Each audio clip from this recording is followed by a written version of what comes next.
Hi, my name is Bettina Bordi and I am going to be cooking from my latest cookbook called Celebrate, plant-based recipes for every occasion, and this is the Halloween chapter.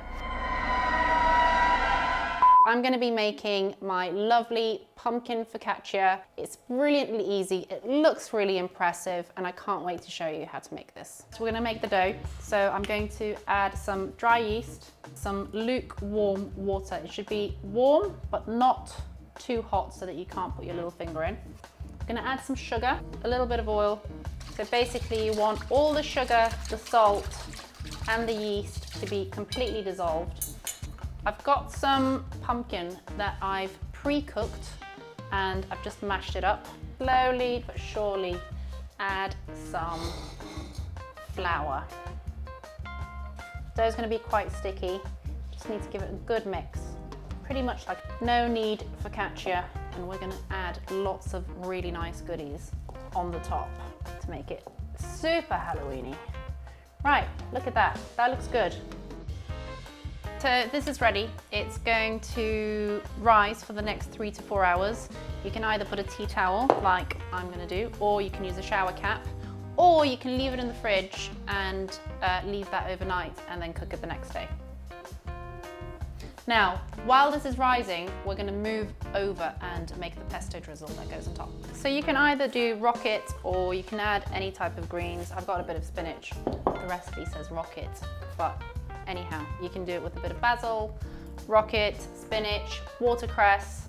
I'm going to add some pumpkin seeds, add some salt and pepper, some olive oil, add a bit of zest, squeeze some lemon in.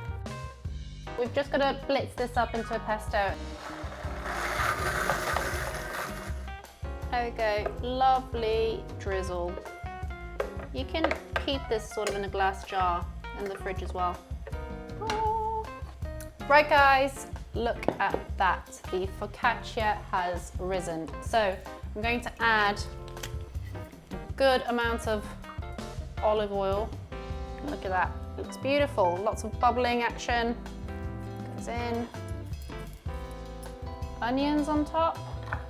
That will caramelize nicely. There we go. It's happening for real. This is what happens in the kitchen. Right. And we've got these beautiful butternut squash. We've sort of half mooned them, squidged them into the focaccia so they cook nice and evenly. Looks beautiful. Don't like waste, so I'm going to try and sort of squidge that in there. Got some lovely thyme. Bit more olive oil on the top. Can't have enough olive oil. There we go. That's great. Let's take it to the oven. Here we go, we've got our pumpkin Halloweeny Thanksgiving focaccia. It's all ready.